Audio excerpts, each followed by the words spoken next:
Hello and welcome to Season 2 of the Road End podcast. Each episode we will speak to a new guest, get to know them and hear their stories about Liverpool Football Club.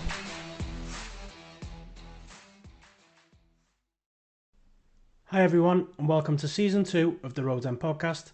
Today I'm joined by Jacque Talbot and he's going to give us some insight into the Jude Bellingham news. Morning Jack, how are you? Hello there. Yes, I'm all right in the wake of the Bellingham news. All good. How are you doing as a Liverpool fan? I was great last night when the first news came out regarding Jude, and then it literally got shut down within the hour. So from a Liverpool fan's perspective, I'm very down about it, but I'm also optimistic that something might still happen. So what do you think on this? It was bizarre, wasn't it? I think there was a point last night for that's like an hour window where it seemed as likely as it's ever been, and then an hour later you had every single reporter who covers Liverpool extensively basically say that they're not going to go for him, they're not going to make a bid or an offer, they're going to move on to other targets.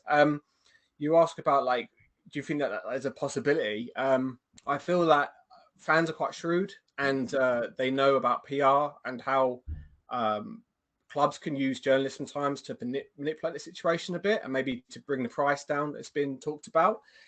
My feeling is that if FSG was to do that or whoever, I feel they probably wouldn't utilize every single reporter. Paul Joyce, Dominic King, all of them, all of the sort of top tier ones you got to do that. I haven't read the reports extensively other than what was aggregated by certain accounts. But it seems like if I don't know within that copy, if it's something like there's a door open there, if the price comes down and there's a deal to be done, I'm not sure. But yeah, my general feeling is that I don't think that they'd be looking to brief that to that many top reporters just to use them, because I don't think the reporters would be happy if in a month's time they bid for him and they get him kind of thing. They'd be seen as being used. But that's just from now, a lot can change, I suppose. But yeah. Yeah, so obviously everyone in Liverpool seems to jump on the Paul Joyce bandwagon because his news seems to be the big news every time it happens. And when he came out and immediately shut it down, it was like a kick in the teeth because we trusted him, obviously, so many times before. This has happened previously with Alisson Becker, and it's also happened with Thiago, that the media shut it down. Paul Joyce being one of them, which we thought was a very reliable source. Do you think this is different then? Well, I didn't know about the Alisson and Thiago stuff. If it's got past history, then yeah, I mean, possibly it could be something like that. I feel, but no, I think I don't know how isolated Paul. If it was just Paul Joyce shooting it down, like maybe it was done like that. But the fact it was used, they've used so many to do it. I think it gives it a bit more strength. And I don't know if there was such a clamour around Thiago. Maybe Alisson maybe that have been quite strong, but the saga around Bellingham has been the biggest story for the past 6 months. And yeah, I mean, let's see, but initial thoughts are one of pessimism, I suppose, at the moment. But with the transfer window, anything's possible. You see it all the time, don't you? You see it all the time, and even this, you're like, where did this come from? So maybe there'll be another one of them. But at the moment, my guess would be that they're generally just off it. They don't want to be putting that much money into one player just in case, and they feel like, I don't know, whoever's going to be, or multiple, they can get 2 or 3. That'd be a bit better, I suppose. See, I'm thinking that as a Liverpool fan. I don't want to name any names in terms of players because people will think the opposite. They always do.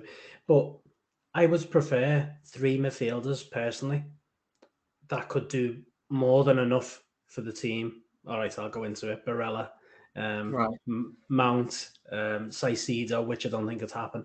But 3 players for 130, 40 million plus what they're asking for Jude seems to make sense for me personally as a Liverpool fan, because don't get me wrong, I love Bellingham and I would love to see him in a Liverpool shirt, and if it happens, I'd be over the moon.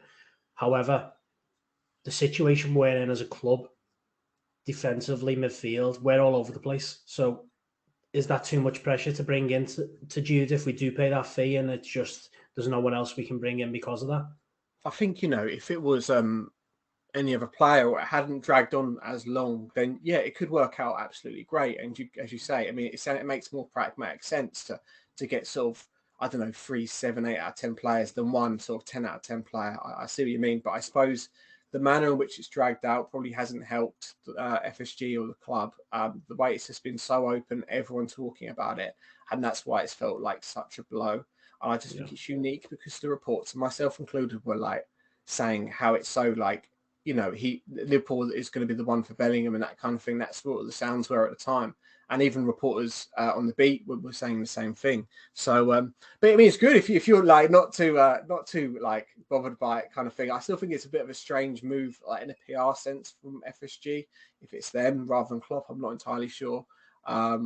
But yeah, free over just Bellingham, I suppose, does make a lot of sense. Although I'd argue with Bellingham's age, the fact you can sort of build a team, make him the sort of new Gerrard, I suppose. That could have a bit of a benefit than just bring in sort of like 3 players. They can just he can be the real centerpiece of the side. And the fact he's so young, he's not even 20 yet, but it blows my mind, kind of thing. He's not even 20. So there's arguments for both, I suppose. But you're saying you're not too cut up about it because like you could get a few in. I think I'm just saying that tongue in cheek more than anything. I am absolutely devastated. Fair enough. Yeah. No, so if this doesn't happen, do you think where do you think he could go next? Because I sort of felt like it was hand in hand, Liverpool and Jude. So my only thought of it could be he extends his contract and maybe puts a release clause in, such as the way Haaland did. Yeah, I think that would probably be the most likely scenario. I think it's even been reported by Bill today, but he's not interested in just going to Chelsea or Man City or I can't remember the other one was, like just clubs or PSG. The other one. Yeah, just sort of like new money clubs, I suppose. He wants a club of prestige, and given his age and that, it seems like he's got his head screwed on. So yeah, in terms of what he does next, I think it would sort of be open to what comes. I mean, Man United are there, like they've sort of thrown their hat in the ring, and they're after a central midfielder as well. So I mean, I know you're not like Man United, but they are prestigious and stuff, aren't they? So but my general feeling would be that he stays another season, and then maybe next year there could be something there, because he's got the world of his feet. Dortmund look like going to miss out on the Bundesliga. Unfortunately, there's been a bit of a title charge. Maybe that can happen again. He wants to stay and get that Bundesliga title with them. I don't think he's like unhappy or was going to force a move or anything like that. He's desperate to move this year. I think he's going to weigh up his options. And this time next year he's going to be 20 years old. It's not like his legs are going to go soon. So my general feeling is probably he'll stay at Dortmund at this point for another season. Yeah. Yeah, it feels it's weird, isn't it? It's a strange move, the whole thing, because it's dragged on for so long, and you've had the likes of Henderson and Trent pretty much guarding him on international duty. It just feels bizarre that this has happened. Now, personally, FSG, it's a mixed bag with supporters. Obviously, they've done the right things in the past, and they've done a huge amount of positive things for the club. But they also could be at a stage where the best manager of our generation, certainly my generation, could go away with like a minimum trophies for the club, where he could have won more. It does feel bizarre because I feel like the atmosphere around the stadium, also within the fan base, is quite mixed at the moment as well.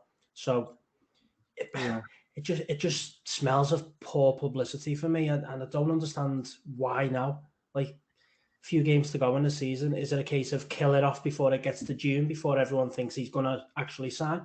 I just don't understand the timing. I wonder if it's anything to do with the story of the bid being launched and stuff. And there were loads of rumblings about bid being launched, and maybe it was just a way to shoot it down. But you're right, you saw the game against Arsenal and that. And I'm not saying like Liverpool back to the best by any measure, but you had like the league's best team this season come to Anfield, and Liverpool should have won that game. And then a few days after that, I think you're playing, I don't know if you're playing this weekend, but and then it's a good springboard. You're probably not going to get Champions League this season. It's a bit of a null season, but you can still end the season on a relative high in conjunction of how it's gone so far. So to put it out is pretty poor PR. I mean, with FSG as well, I mean, I don't know too much. I know they're quite polarizing. I know there's things called like top reds and this kind of thing. Probably seems to me like a bit of both. Like, I don't think they're like a Mike Ashley or anything like that. You've obviously won trophies with you, and I think they've developed the stadium, but I feel like maybe the frustration is because of Liverpool's size and prestige and, the 80s and all this kind of thing, that maybe just need to, maybe they just the club size is beyond their financial capabilities. And they need maybe minority investment to get a bit of a boost. But I think they've certainly done good things, but also I can see how they've frustrated, the rested on the laurels last summer. I think that's plain to see, isn't it? And just didn't bring anyone to midfield. And you're playing James Milner in the Champions League group knockout stage against Real Madrid, and it's like that shouldn't be that way at all. There's still positives, I say. I think Gakpo, Nunes, and Salah, when they play as a trio up front, look against Man United. There's something in that. There's something. It's just, and the defense. I know Van Dijk's been off recently, and Trent's defensive contribution has been a bit iffy.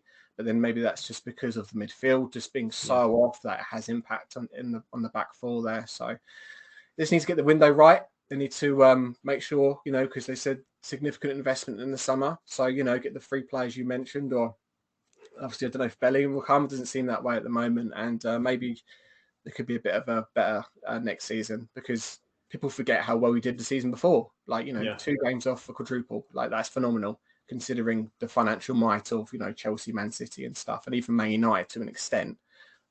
So, there are positives, but equally, it's been a frustrating season. I appreciate I'm very white at the moment. I'm trying to, I don't know how I can rectify it, but it's all right. Don't worry about that. Yeah. So is there any other, obviously, other than the names I've mentioned, is there any other midfielders that Liverpool are linked with now? I know there's a couple in the Bundesliga that maybe a story. It might just be something or nothing. The Kone, is he one you've mentioned? Yeah. Kone's been, I think he's appreciated by a lot of clubs. He's appreciated by a lot of clubs at the moment.